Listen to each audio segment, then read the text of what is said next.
Welcome to Study Buddy, meditation philosophy for the heart of your practice. This is a live online discussion of ancient yogic texts amongst meditation practitioners in the Shambhavananda Yoga tradition. My name is Acharya Satyam, a resident teacher at Konalani Yoga Ashram in Hawaii, and I welcome you with love and respect.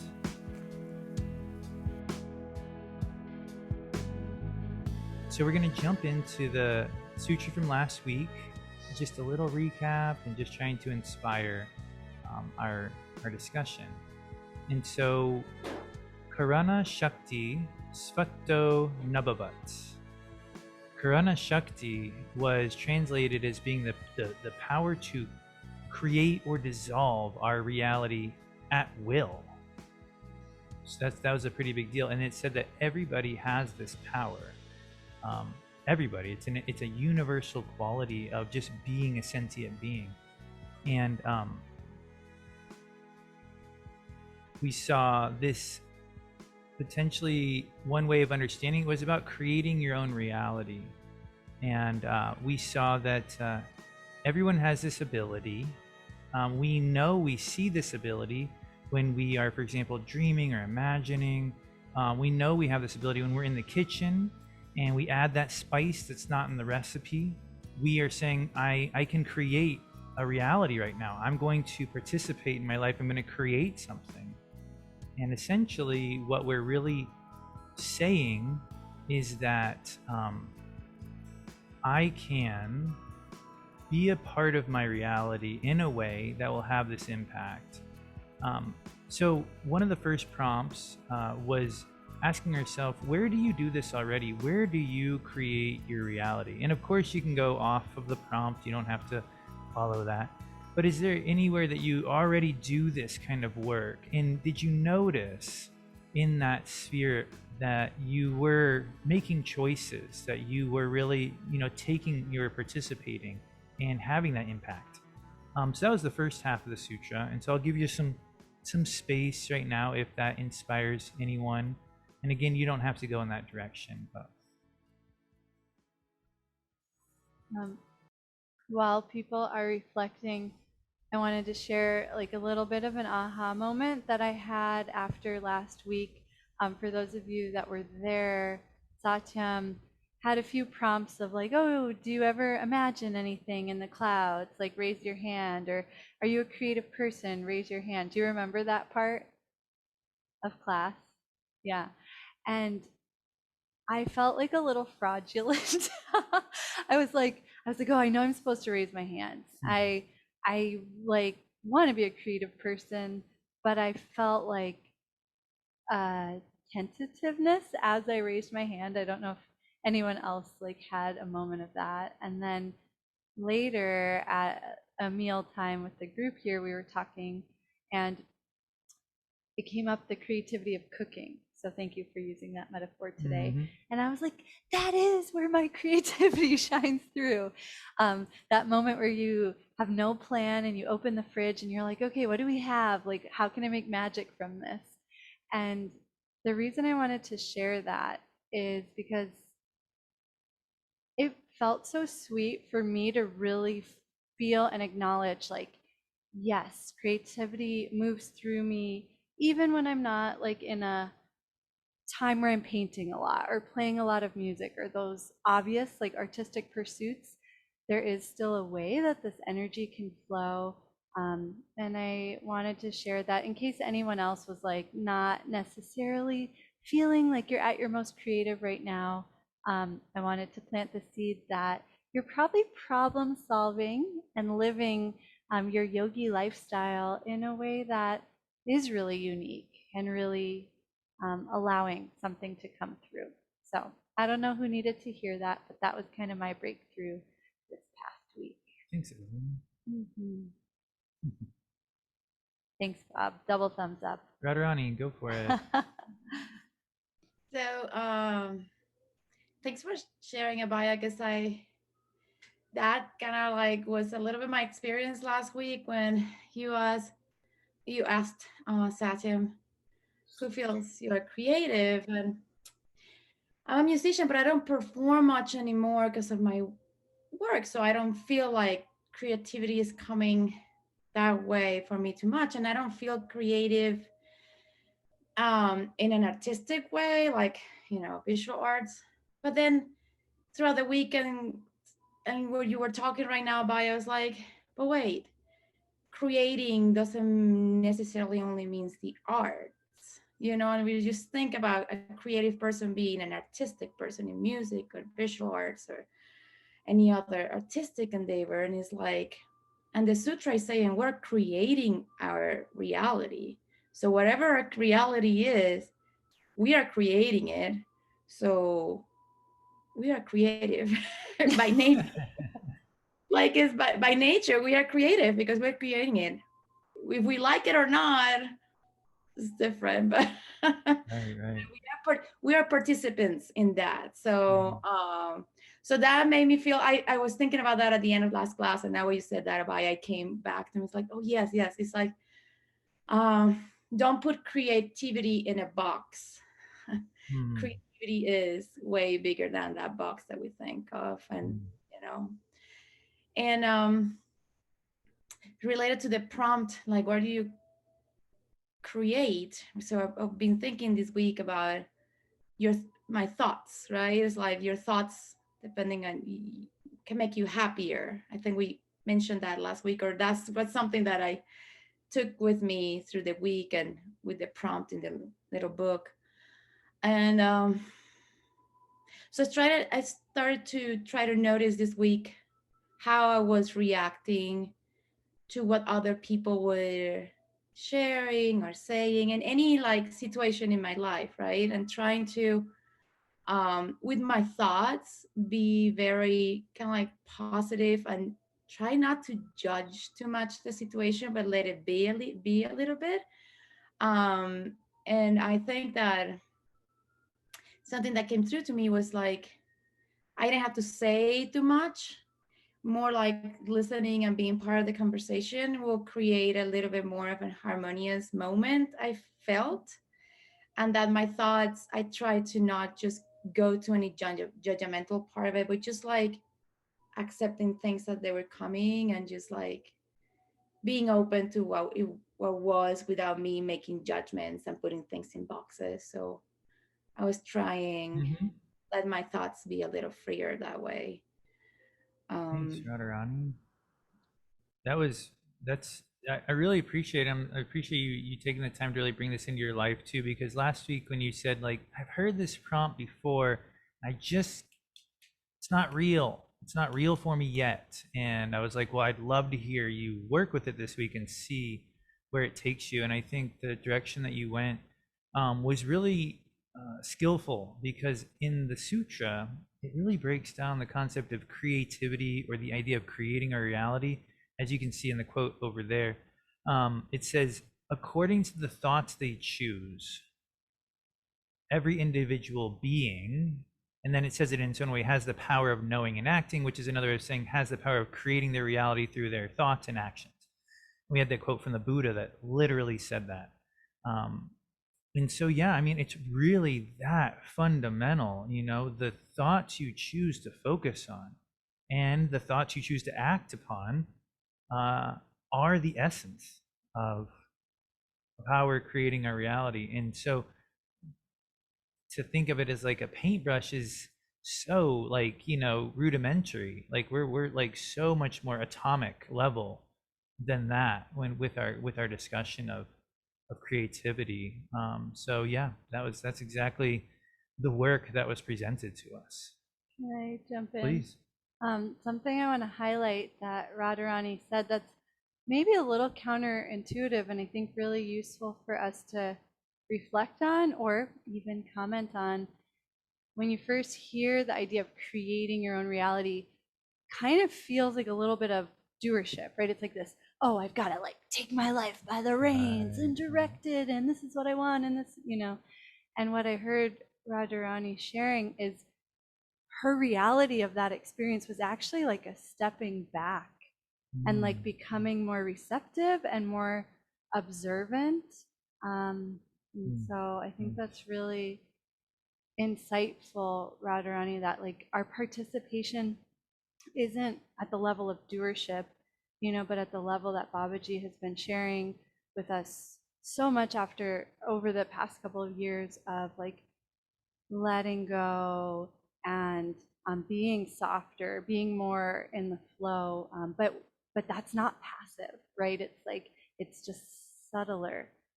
So thanks for pointing that out, Rajrani.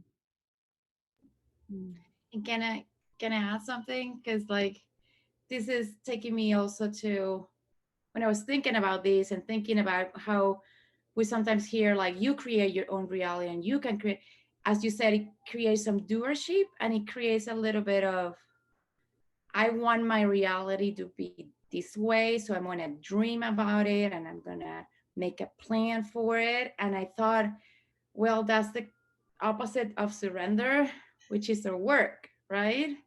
So how are those two related? So I was thinking about what you said. It's like, how can you surrender all those desires of your reality to be this way instead of opening up to what's possible, which what Babaji says sometimes is like, what's possible instead of what do I want it to be?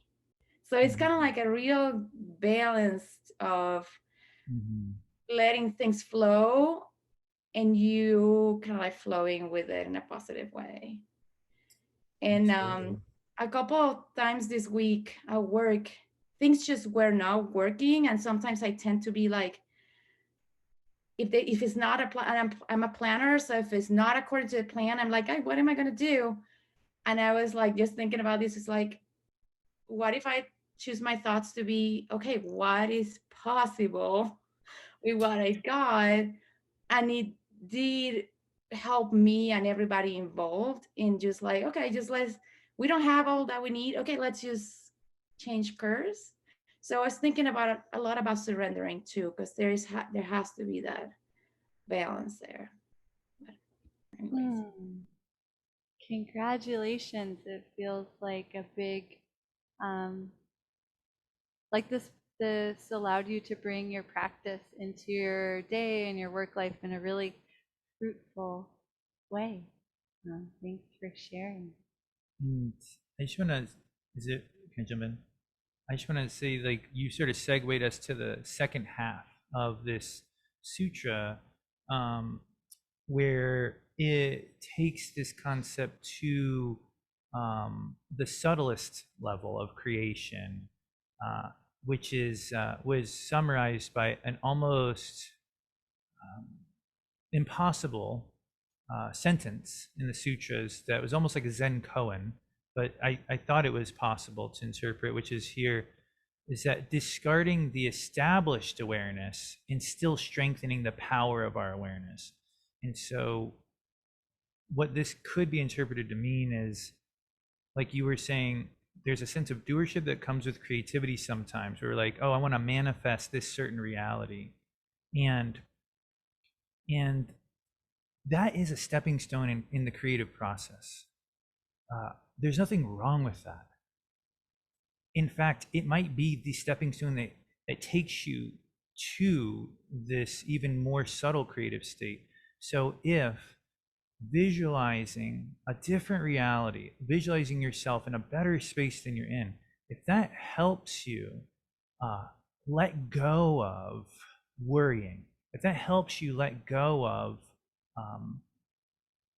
dissatisfaction, if it helps you surrender, then it's in this flow.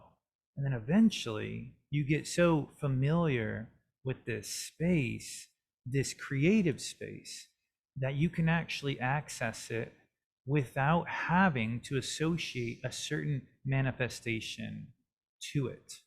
That you can actually put your energy through your chakras without it having to be, you know, towards a certain end.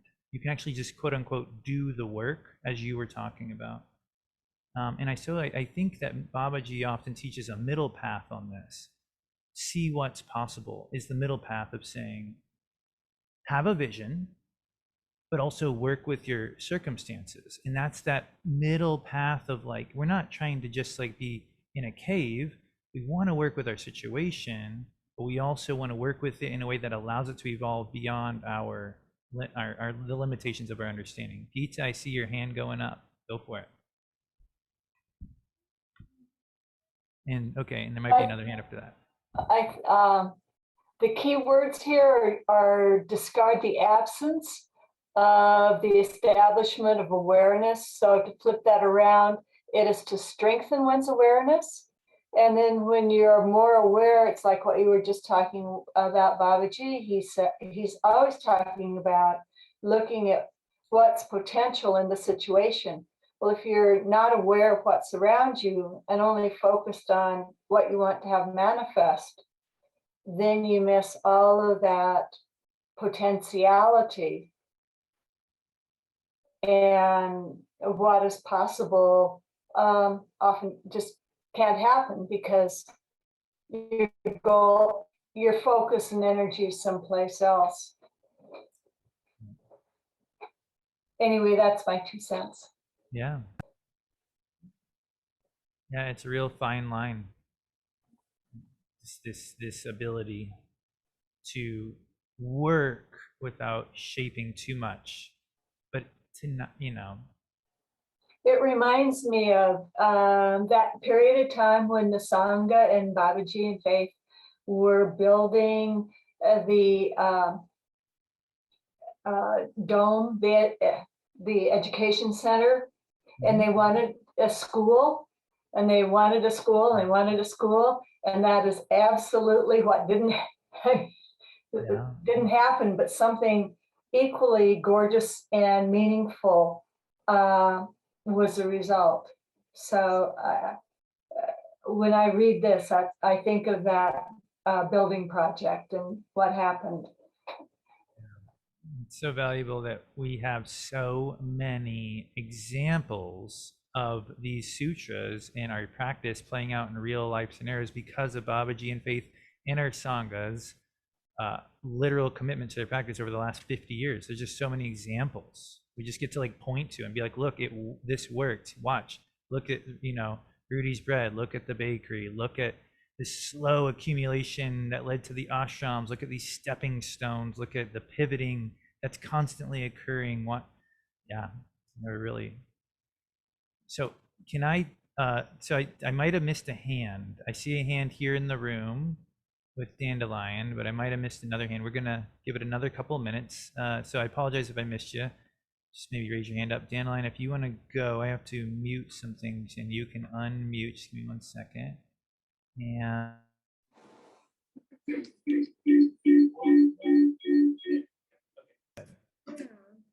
so I feel like this kind of reminds me of whenever I think of the universe, and it's kind of like we are an extension of the universe experiencing itself. The universe creates us, and just like it creates a tree, and then the tree creates the leaves and then creates the fruit. And so at some point, it kind of lets go. It's like when a mother's creating a baby, or like whenever I'm creating a painting, you create that, and then at some point you birth it into the world and let it experience itself. And so there's the doership of it, but then there's also the experience like beyond the doership that's a part of the creation. I think I'm experiencing this is like when you make a painting at some point, then you show it to people and let them experience it. And that's like, it's out of your hands. It's part of the creation of it, right? So it's kind of the doership, and then the yin of that is like, then you birth it and then you let it create other things and other people, I guess.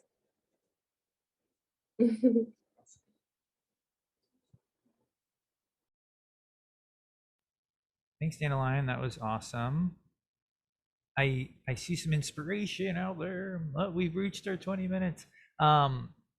Here's the deal, guys. Would you be willing to put your thoughts into actual words on paper for the newsletter at this point? Bob, can I see your hand? Your comment? Could you type it? Yes. Radharani, would you be willing to write a little bit? Geeta, that example about the school, that was perfect. Maybe not if you have time. That'd be sweet. I think this one could be like sort of the beginning of what our work starts to look like. Dandelion, absolutely feel free. That was awesome. Just type that out, send it to me. Not right now. Okay. Because we're going to switch gears, and because the next sutra is so fruitful and it's so full, I wouldn't want to, like, not give it its fair shot. Yay.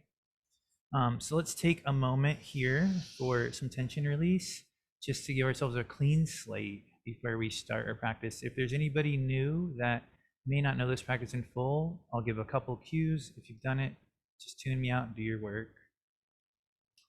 The hands are outstretched next to the sides. You can swallow. And then breathe in slowly through the nose, visualizing the prana crystal clear, flowing in through the third eye, down the throat to the heart, breathing in for 5 to 7 seconds, and then holding the breath there for 5 to 7 seconds, but not gripping, more like expanding. And then as you exhale, visualize a smoky substance sort of pouring out of the heart, down the arms and out the hands for about that same length of time. And so bring that pranayama, that 5, 7 seconds or so breath in with the crystal clear prana flowing into the heart. As you hold the breath there, let it circulate, let it clear you out, like taking an inner shower, and then let it drain out. Exhale from the heart, over the shoulders, down the arms, out the hands. A couple more times on your own.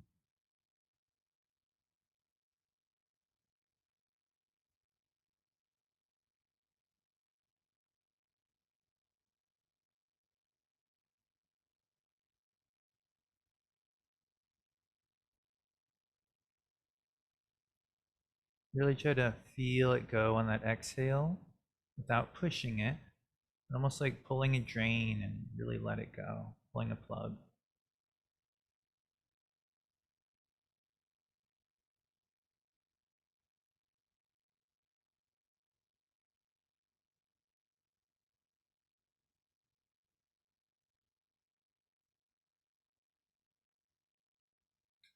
You can flick out your fingertips, wipe off your arms. And we'll start with our pronunciation for this first, or not first, the second sutra of the day. Tripa Dadya Naprananam. Tripa Dadya Naprananam. Tripa Dadya Naprananam. Yeah, try it on your own once.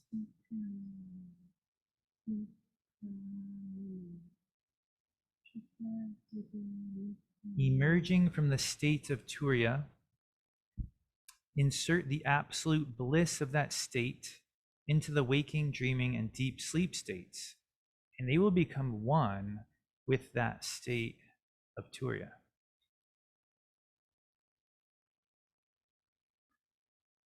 Emerging from the state of Turya, from a blissful state. Turya is said to be the underlying foundational principle of reality. It represents our true nature, consciousness, you can call it what you will. It's the foundational aspect of who we are, and it's what we experience when we let go of everything else. And so Turya has a quality of blissfulness. So when blissfulness emerges spontaneously in our life, in the form of, and we'll talk about this, for example, in the form of me listening to music, a delicious taste, a delicious drink, dancing. There's so many ways it might just spontaneously arise, a sunset. That is a ray of this bliss, making it through these clouds of samskaras that cover our true nature. And if you can take a moment to retrace that ray of bliss inwards from its source in the heart, you can have a direct experience of your true nature in that very moment. We've heard this teaching before. If you've been around for a while, you've heard Babaji talk about the Vijnana Bhairava.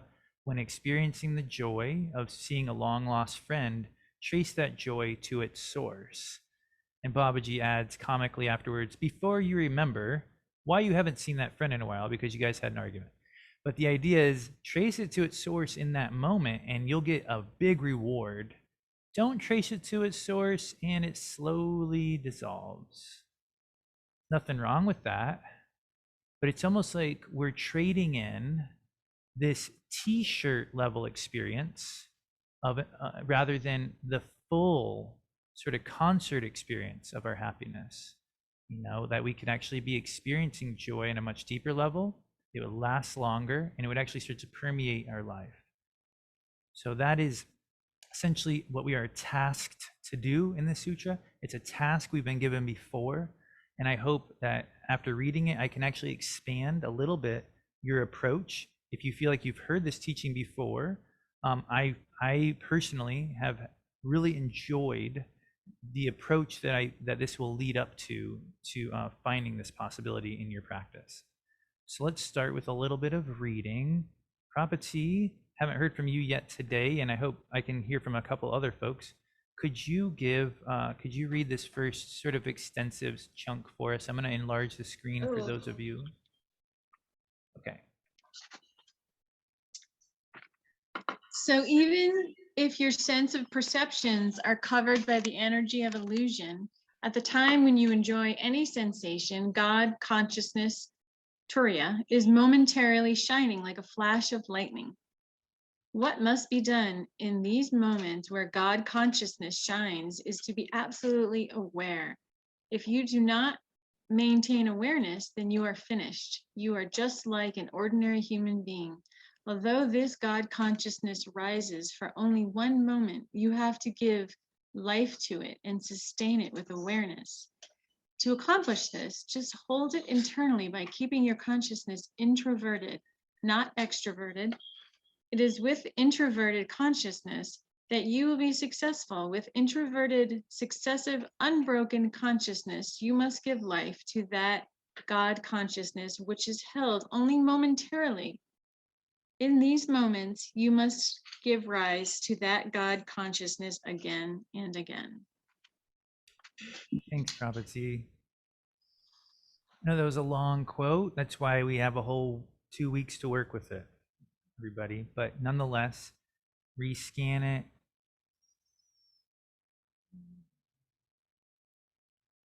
Feel free to ask a question or comment if anything bubbles up for you right away.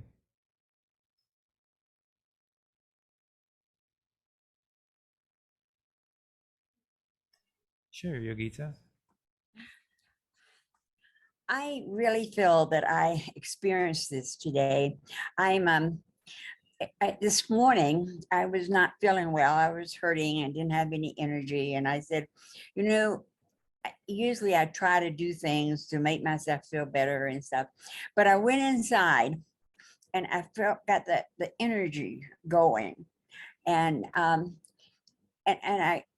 I focused on that and not on what was going on. And it just like took me through my day. I went up, I was going up to El Dorado and I had just got a new phone and I couldn't get Uber.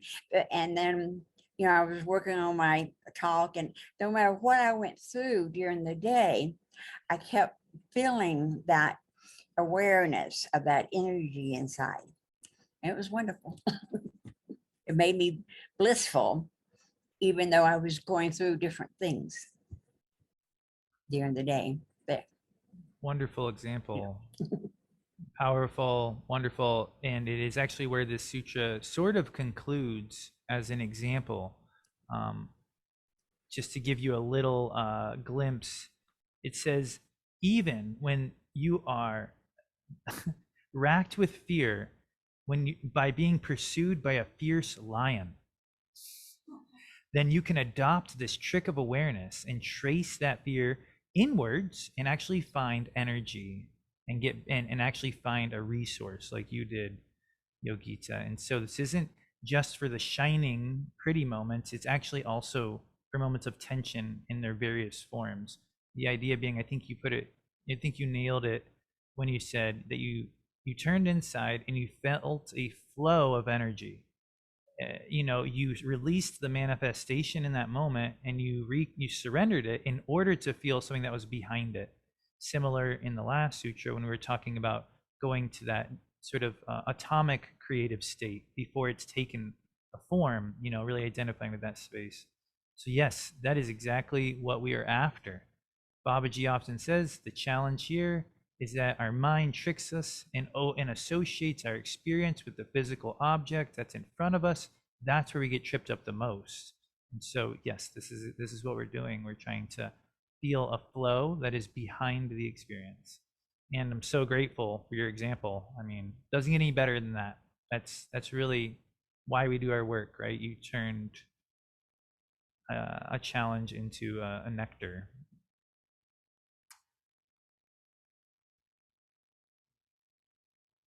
So we're going to look at some examples from the Vijnana. Oh, and if you wanted to, it looks like you unmuted again, Yogita. Go for it. Yeah, but I got to do it again tomorrow. Wow, I mean, sometimes you have that what they call aha day, and then you got to remember to keep doing it. Well put. Sometimes our circumstances pushes us in when things are going okay. Well, we don't feel that we have to work as hard or something. Yeah, absolutely. And with the intensive coming up, there's often an extra button or two pressed in order to prepare us to reach deeper. Why does the plumbing break before intensives?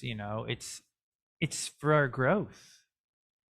I can, at this point, we have to assume that it's actually for our growth.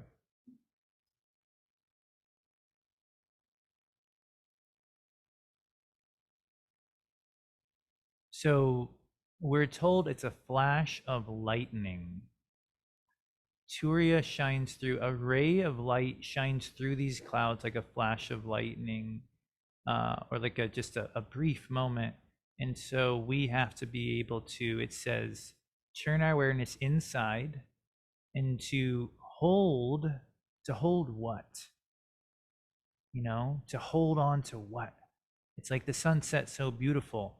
Hold on to the beauty. Look deeper at the sunset. What are you supposed to hold on to? And that's what we have to discover. I could name it. You could name it. The text could name it.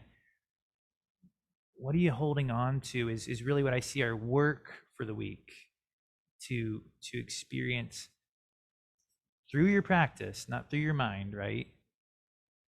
What this experience of holding on inside feels like. Dandelion, go for it. Let me just mute here for 1 second.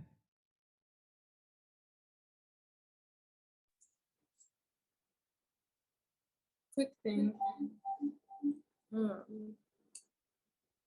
This is something I think I struggle with because I'm a very expressive person. And so when I love something, I just want to share it. But sometimes people don't always, experience that same bliss that you're feeling. So I've been trying to take this advice that someone said in one of these classes that Babaji said, whenever you have that moment, to just enjoy it, like just simply enjoy it. And, so that's a good lesson. And that's what this time's all about, putting that into practice in a myriad of ways. I can really identify with what you just said. That's exactly what I'm trying to do as well. Thank you. It really is. Let's look at a couple of examples from the Vijnana Bhairava and from the Spandakarikas that this sutra references as ways that we can interact with this teaching. Pujari, if it's handy, you want to try reading this one? This whole universe has come into existence just to carry you to God consciousness. It is not meant to push you down. This universe, I can't. Okay. Dharma, you want to take over? This universe is meant for your upliftment. If you know the trick of awareness, then you can enter God consciousness through taste, song, or even tension. If at the time you experience the joy that arises in your consciousness when you eat a nicely prepared feast or taste a delicious drink, you have the trick to attain the awareness of Bhairava. Then you will enter in that bliss of God consciousness while eating or drinking. See, we get to keep eating. Nowhere in here does it tell us to stop eating. It just says, can you enter into the bliss? So for everybody that's going to be at Shoshone this weekend, I mean, how many opportunities do we have where these amazingly prepared feasts that occur right after meditating in the company of your Sangha, where you have no excuse because you could do this and it would be normal to do this all weekend long. And for those of us not in attendance, let us try it as well. But it's definitely something I've learned from being at Shoshone is you get this opportunity a lot. Any other comments or questions before we look at another example? Sure, Anandama.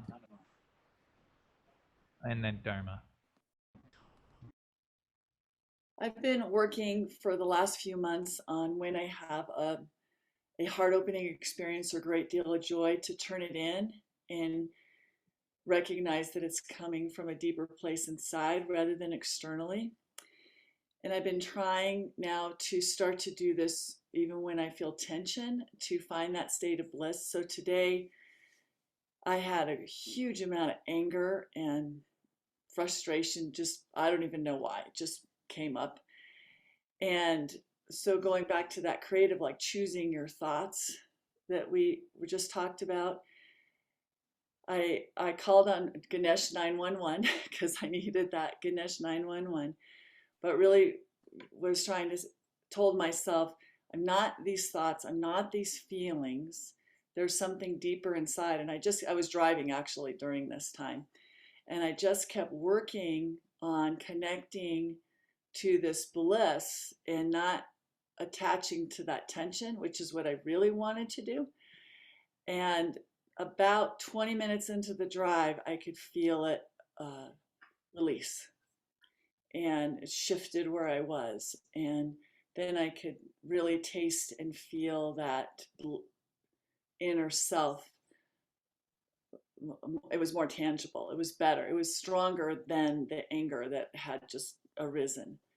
And then I remembered how Baba said sometimes when you're working, you can just have this intense anger or intense frustration, and you just have to keep working it. So, but that's just been my work for the last few months during the day, is taking what I think is external, making me happy, and drawing it internally, and then starting to switch to or add, even when I'm in tension, can I feel that bliss? Can I go to a deeper state and just recognize it's just an experience? It's not who I am. Thank you, Anandama. That's a perfect description of this process in everyday life. And as I said, the next example in our or one of the next examples says, even when you're overcome, literally it says with rage, overwhelmed with unhappiness, filled with indecision, or racked with fear because of tigers, you adopt this trick of awareness. It's funny, it calls it a trick. And you will, in those very moments, enter God consciousness. I mean, it's not always spontaneous. And like what I really appreciate about your discussion was how it really was this practice, something you had to come back to. It's something you've been working at, but so maybe it's not like we enter into bliss in that moment, but maybe it's we feel we're not going down the same path at least. And that is huge. That is just to know you're going a slightly different direction is everything. So thank you for that description. And Dharma, I saw your hand go up. You'll probably be the last comment today before you meditate. Go for it.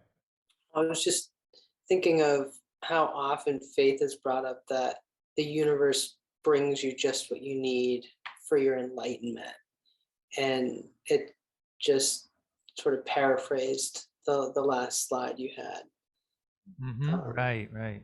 And just it's that level of trust, it's just sort of that surrender is the answer. It's the thing to do. Yeah, it's a great reminder.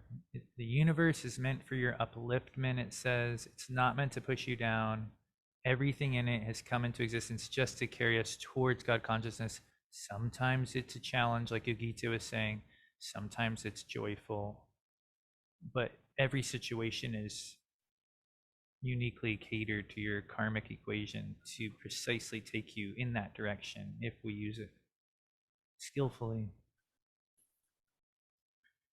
So before we conclude and meditate, I wanted to just mention one thing that I've been working with, because to be perfectly honest, I find this practice challenging. I'm grateful that we can work on it as a sangha, because anytime we work on something as a sangha, we have breakthroughs we can never attain on our own.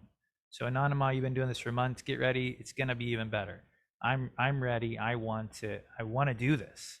Been chipping away at this for over a decade, I feel like, since Babaji originally said it to me, or in a satsang. I'm ready. I want it. But I found that the moment is so fast, and then I've realized that I actually have gotten tremendous benefit from preparing for these moments, because those moments are few and far between during a day. They occur, but they are flashes. And it reminded me of, I won't read this whole thing, I'm just gonna allude to it. This is in your pocket sutra, so you can check it out later. But that Turya is in the background. It's not something we can make happen. But it says down here at the bottom, all of our practice is mentioned so that we may prepare ourselves for its reception. And so when we're going to meditate right now, and I'm going to utilize this teaching in it, but the idea of preparing for joy is really palpably, it's very tangible and effective. I hope you'll get a feeling for it. And I found that it's actually just like this, like for me, a blast off into the witness state, and a way in that I didn't know was there. Sometimes we think of the witness as really a neutral space, but what we're really witnessing is going to be bliss. So it's not as neutral as we might think. So you can actually, what you're witnessing, what you're expecting is actually joy. And that changed my work a little bit. So feel free to shuffle in your seat a little. We're in the last portion of class.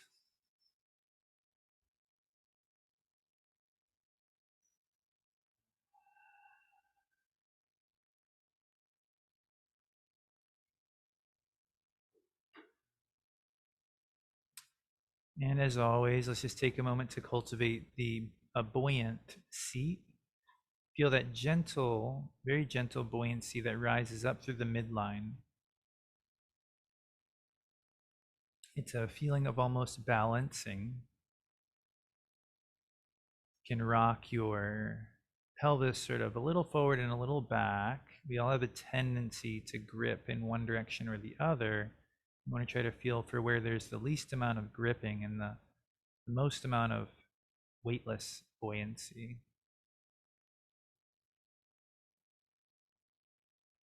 And that should rise up through the rib cage, the shoulders, and the crown. The jaw is relaxed, teeth barely touching. The tongue just sort of levitates towards the roof of the mouth, helping with the buoyancy.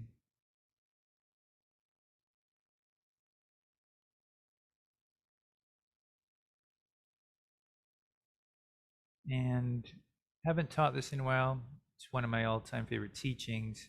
With the eyes closed, you can try on a slight smile. It's always just for you. Nobody's looking.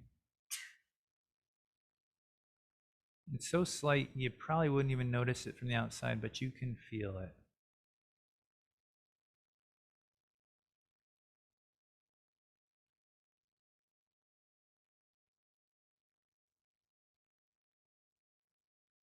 As Paul Reps put it, a slight smile stretches a mile, because it changes the trajectory of everything.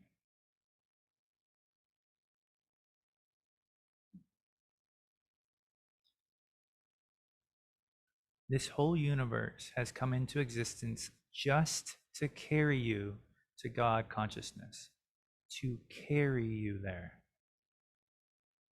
It is not meant to push you down. This universe is meant for your upliftment.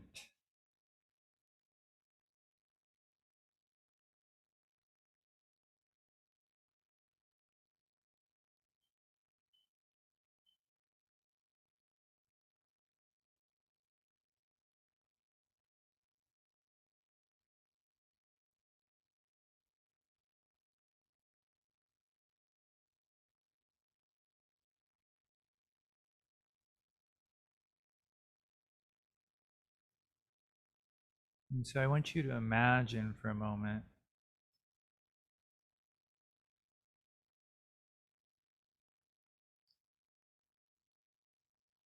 that you're in a really fertile space, maybe a field with that's really has a lot of vitality, or somewhere else you associate with just having a lot of life force, a lot of growth potential.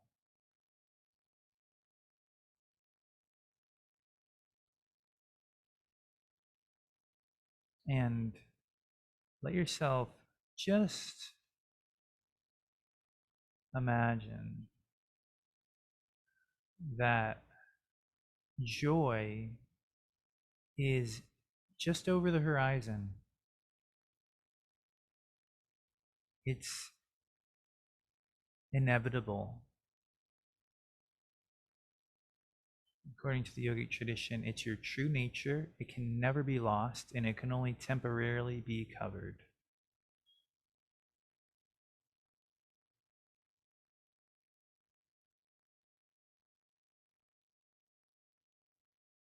So feel yourself. You're surrounded by the potential of joy. It's going to blossom anywhere, any moment.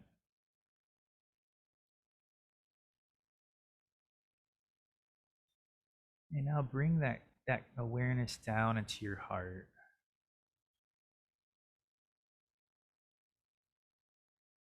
This is the potential energy space. This is where the joy will blossom. We might notice it with our eyes, or hear it with our ears, or taste it with our tongue, but this is where the joy will actually blossom and come from.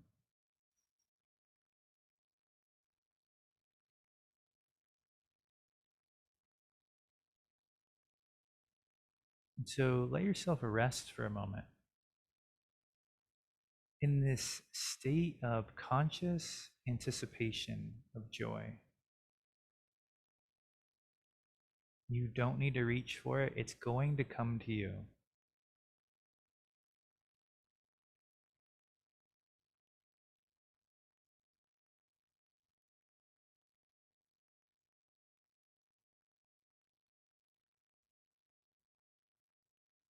For me, this is identical to the practice of santosha, or contentment, which the Yoga Sutras say brings unsurpassed delight.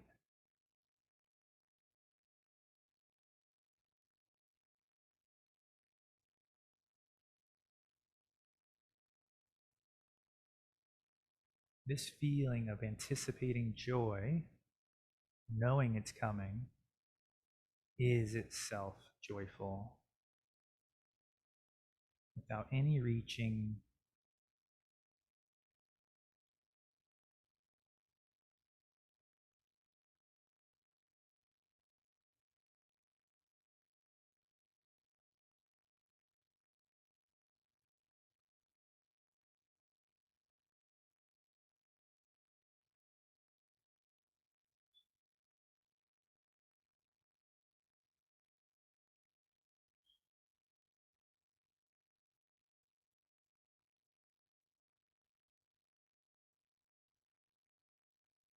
When the mind drifts, bring it back so simply to this seat you're in, this breath you're taking.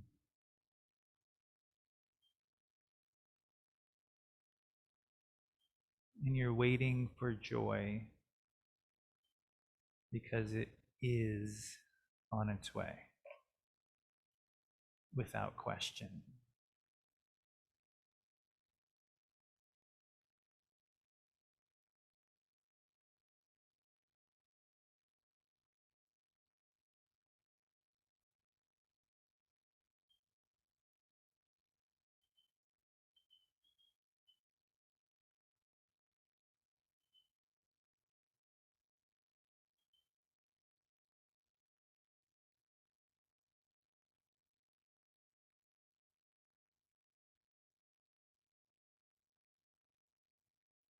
Again, as the mind drifts, you're no longer waiting for joy. You're tasting a small sliver of joy in the form of a thought. You're just sort of nibbling. Just sort of set it down for a moment, the thought. And try to feel the space of your breath like it was a cool drink that you could enjoy in this moment.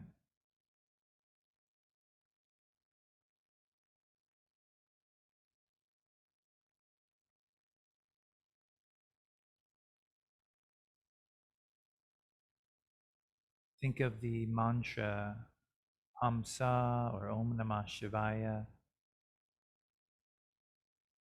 as some of the most creative words, lyrics, stanzas.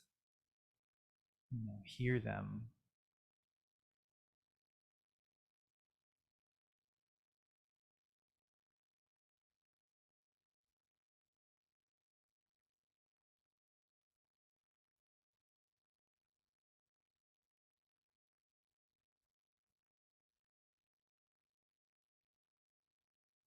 And know that this ananda, this bliss,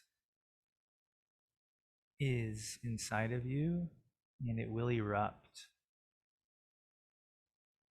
in a small or a big way, inevitably. Today, tomorrow, the next day.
Where is joy? It is absolutely everywhere. And we see it when we stop looking for it. We feel it.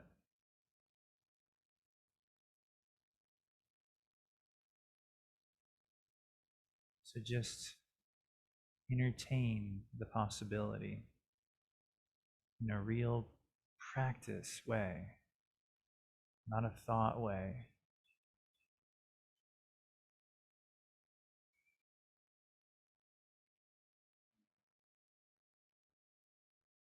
Imagine that joy right in the center of your heart.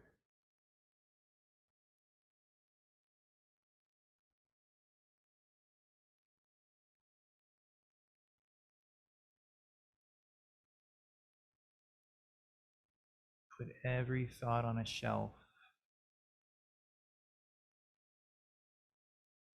and let yourself interact directly with it in its formlessness in the heart.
When the mind activates, we are reaching for joy.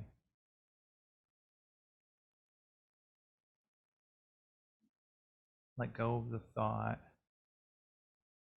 Let yourself wait for joy. Wait for joy in the heart to naturally arise. We can't make it arise, but we can open. We can calm the mind. We can prepare ourselves for it. And by doing so, we open the door.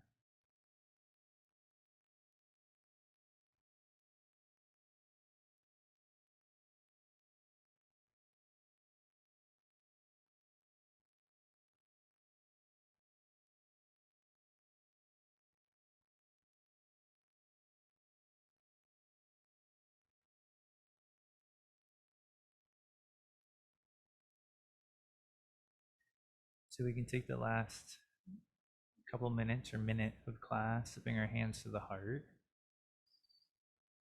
and to visualize that space like a flower, to breathe into it naturally, and to let the fingertips slowly part,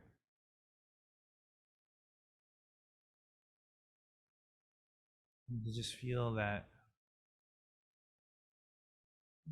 beauty inside shining again naturally like a flower. Visualize that flower opening.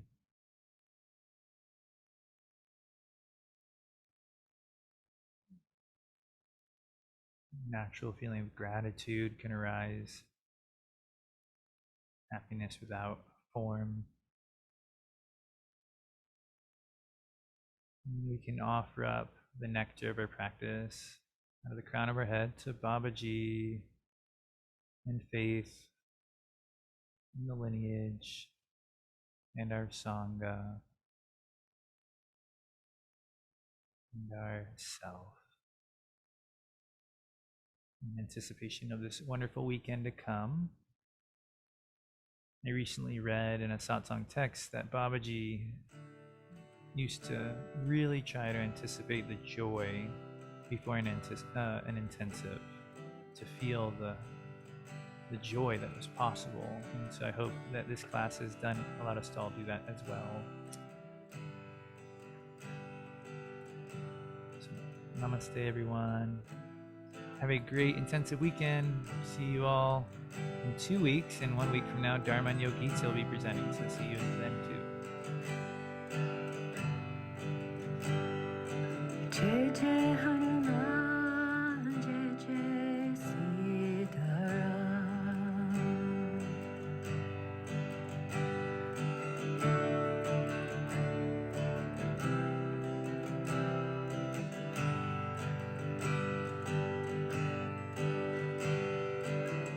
Jai Hanuman, Jai Jai Sitaram.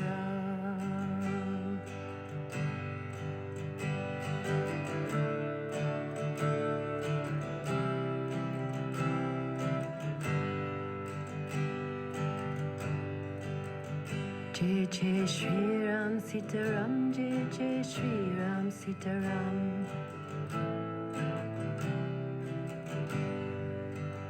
Jai Jai Shri Ram Sitaram, Jai Jai Shri Ram Sitaram.